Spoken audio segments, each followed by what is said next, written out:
Hello everyone, this is Justin Krebs from Krebs Service Station, Spring Mills, Pennsylvania, and welcome to episode 2 of the Repo Rebuild.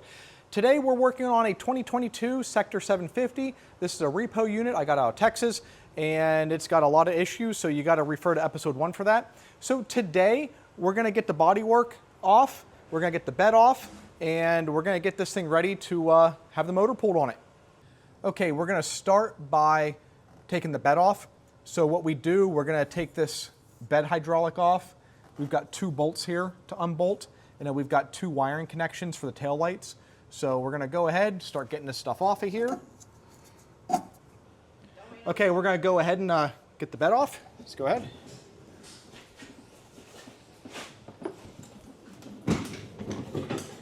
I like putting them on these rollers so we can roll them right out of the way. And let's go ahead and get our bolts. Now, something you got to watch for on these beds when you're taking these off, these spacers right here, it's very easy to forget about those. So you either need to take everything out or just put these bolts back in just like that so you can't lose your spacers.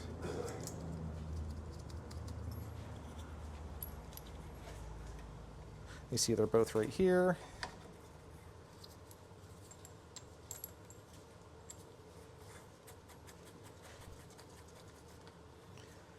Okay, next step, let's get the oil draining.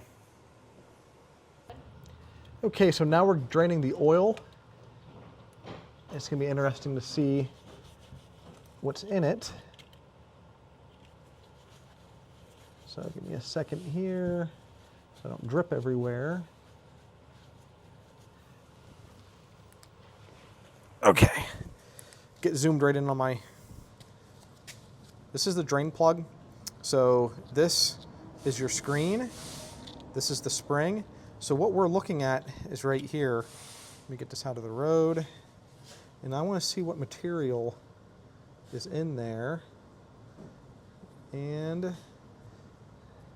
yeah, it looks like we definitely have some metallic, try to, this piece right here, we can look at this brownish piece. I know it's going to be hard to see on the camera.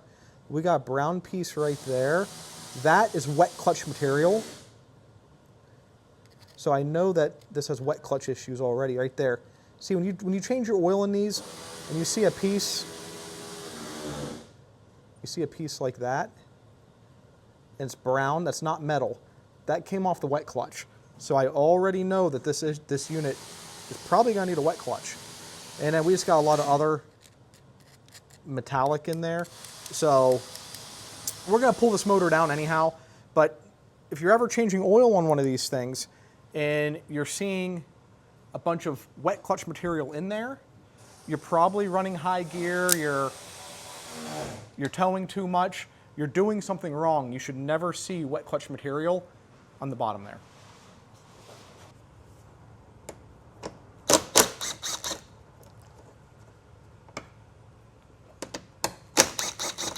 So if you're wondering why are we taking the fender flare off the front, well, we want to get all this bodywork off so we can get the motor out easier. Basically, everything works as like a jigsaw puzzle here. So we can't take the centerpiece off till we take this piece off, and it's much easier when we have this piece off to get the centerpiece out so we have full access to the engine. So it just takes a couple extra minutes to take off some of this body work, but it makes the job of getting the engine out so much easier, and that's why we do it that way. So it is a little extra work, but at the end of the day, it's much easier to do. So let's go ahead and we'll get the seat out of here. And I normally put the seat on the roof just to keep it protected, because at the end of the day, this is a shop. Things can happen.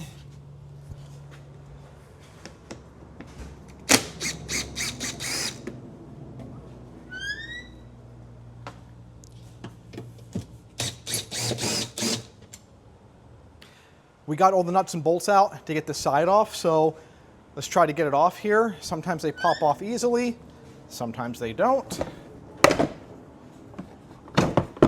This is looking like it's going to be an easy one.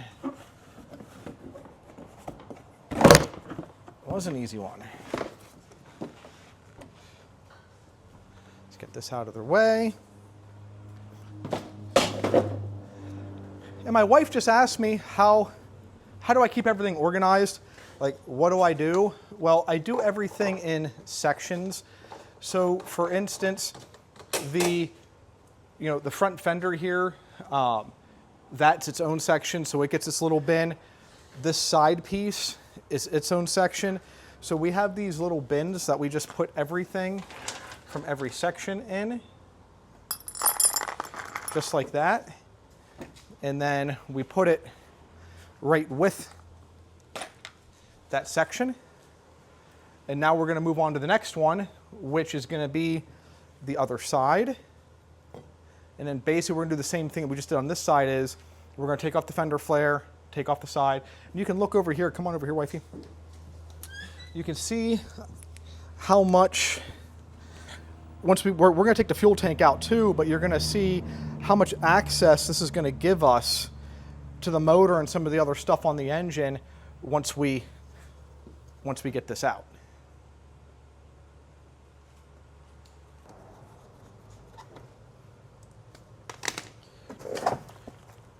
Driver side fender flare off. Okay, so let's see if this side comes off just as easy as the other side.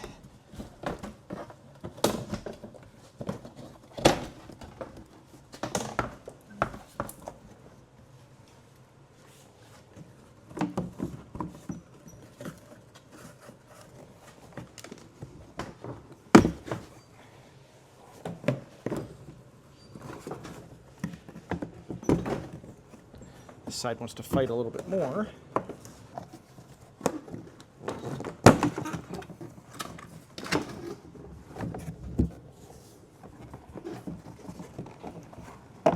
There we go.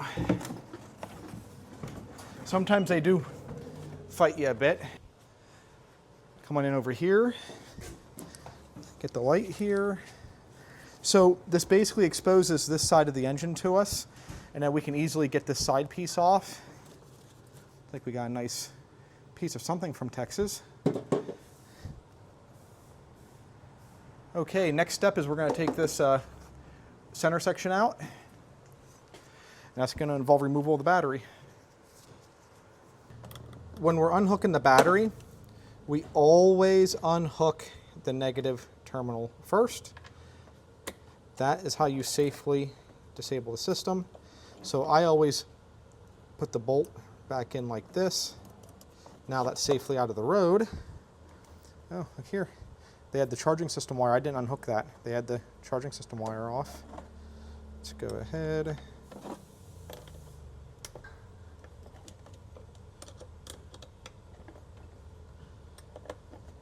Take the positive off.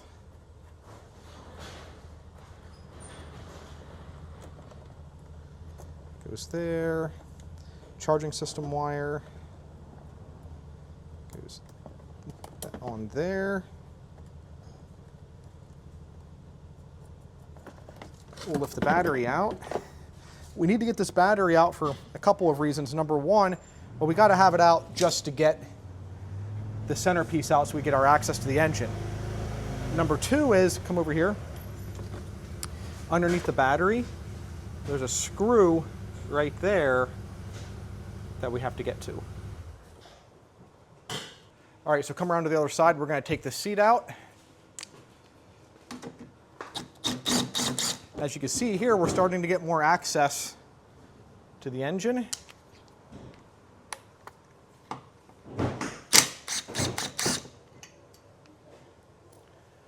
Loosen that up.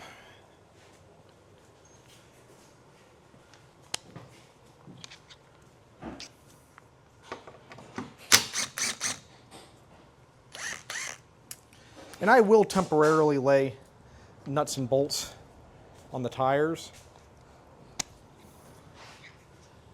But then, again, after each step, I pick them all up.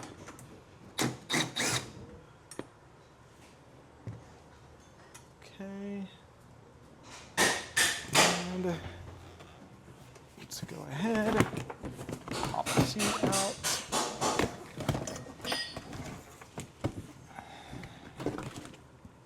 All right. Came out easy enough.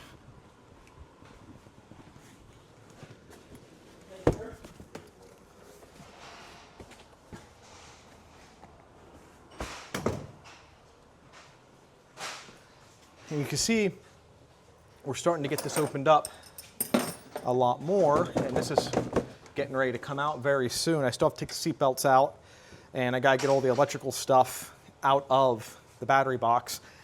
Then we'll pull this up and we'll pretty much have full access to the engine. We got all the bolts out, we got all the electrical out of the battery box. Now we're ready to pop this up.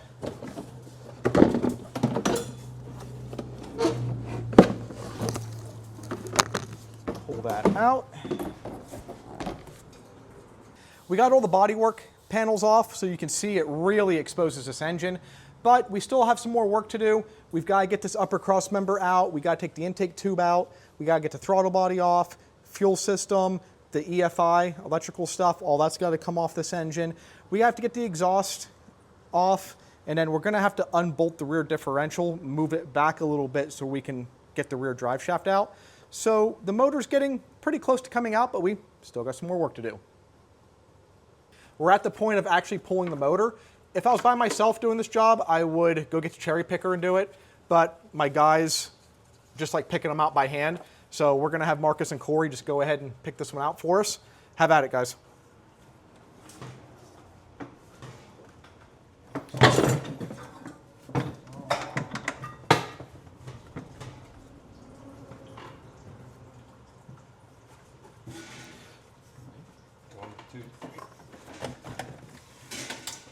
You can see they put a block of wood right here so they have somewhere to go with it. And then right behind them, we have a roller. So now the engine will go over to the roller.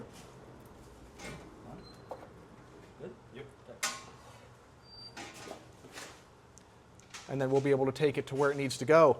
So now you can see everything's open right here. We'll actually get the pressure washer, get this all cleaned up. It's gonna look brand new. So this concludes Repo Rebuild Episode 2. Thank you so much for watching the video.